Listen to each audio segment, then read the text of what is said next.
18 al 20. Venid ahora y razonemos, dice el Señor. Aunque vuestros pecados sean como la grana, como la nieve serán emblanquecidos. Aunque sean rojos como el carmesí, como blanca lana quedarán. Versículo 19. Si queréis y obedecéis, comeréis lo mejor de la tierra. Versículo 20. Pero si rehusáis y os rebeláis, por la espada seréis devorados. Ciertamente la boca del Señor ha hablado. Yo sé que hoy en día hablar del tema de pecado es como un tabú. De hecho, la palabra ha sido eliminada del argot. Mientras seguimos agregando palabras al diccionario español, o palabras del inglés las llevamos al español, en el caso de la palabra pecado la han eliminado totalmente. Pero fíjense que este pasaje nos habla de un Israel que estaba, como describen los primeros versículos del capítulo 1, un Israel que estaba como Sodoma y Gomorra. Quizás los que no tienen conocimiento profundo de la Biblia, hay cosas que no conocen, pero alguna vez tienen que haber escuchado Sodoma y Gomorra, dos ciudades que desaparecieron por sus pecados. Dios las hizo desaparecer en fuego. El Dios bueno, el Dios justo, hizo desaparecer dos ciudades completamente, solamente salvó unas pocas personas.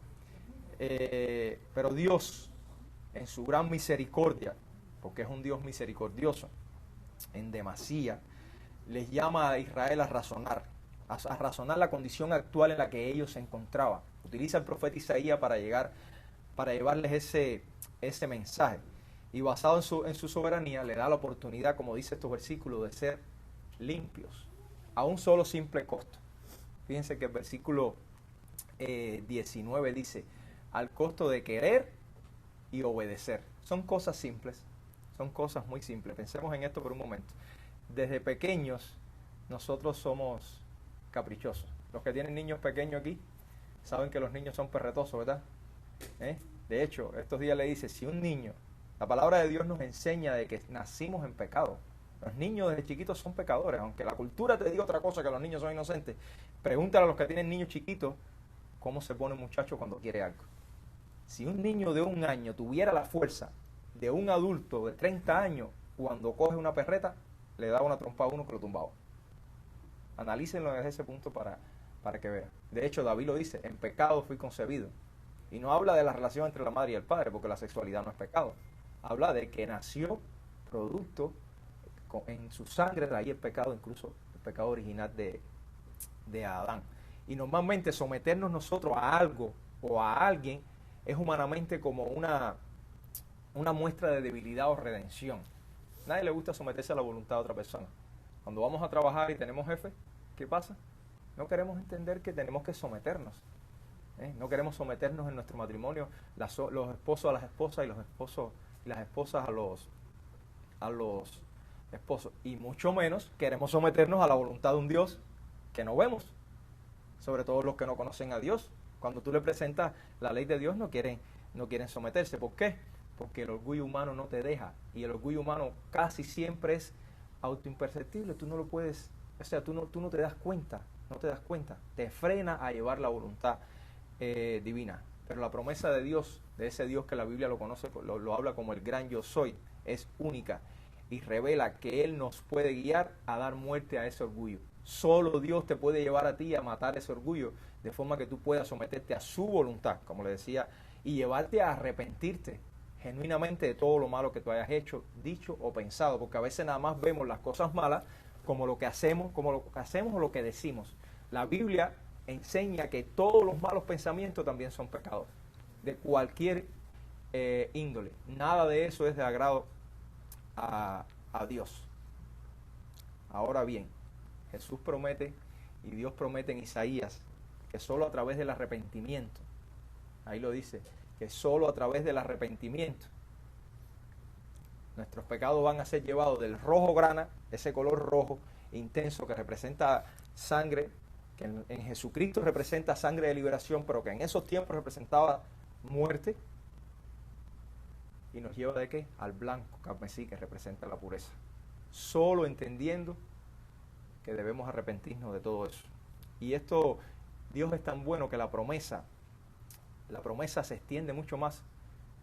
Dios no solamente te ofrece vida, sino te dice, mira el versículo 19 dice, que si queréis y obedecéis, comeréis lo mejor de la tierra. No es que vas a comer simple lo que quizás la mayoría come. Esto lo tenemos que llevar en dos aspectos. A veces lo llevamos al punto material, pero hay que llevarlo también al aspecto espiritual. Vas a comer de lo mejor de la tierra. Dios te salva, te arrepientes, si te arrepientes, te salva, te perdona, pero te da la posibilidad de comer de lo mejor de la tierra. No se conforma con solo dejarte recibir, se conforma Dios con que recibas lo que Él tiene destinado para ti.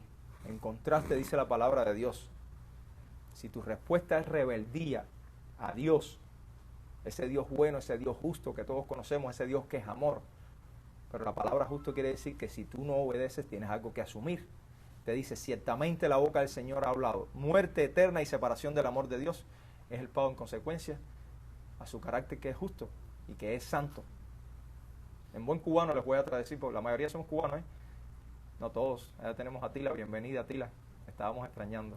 En buen cubano la traducción del inicio del versículo 8 sería así.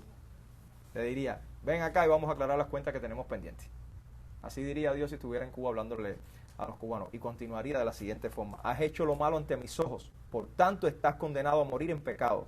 Y mi ira caerá sobre ti como una espada. Así sería, para entenderlo mejor. Porque yo soy el que soy, que quiero y tengo el poder para perdonarte todo.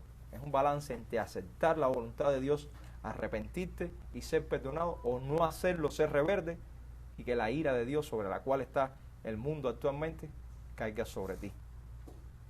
Ahora bien, solo ese perdón ocurre hoy en día si uno pone su fe y cree en la obra de Jesucristo, que es el Hijo de Dios, que fue enviado a la tierra a cumplir esa función, a morir por nuestros pecados, algo que muchas veces lo vemos como ciencia ficción, pero la palabra dice que todos somos absolutamente pecadores.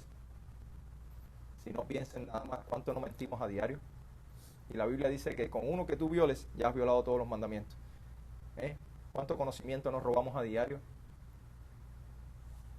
¿Cuánto no somos infieles a diario, incluso con nuestra pareja por nuestros ojos? ¿Cuánto chisme?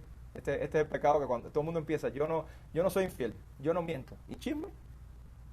El latino es chismofílico. Vamos, esa palabra me la inventé. Nosotros somos fanáticos del chisme. ¿O cuántas veces no hablamos más de nuestros padres o testimonio de nuestros hermanos?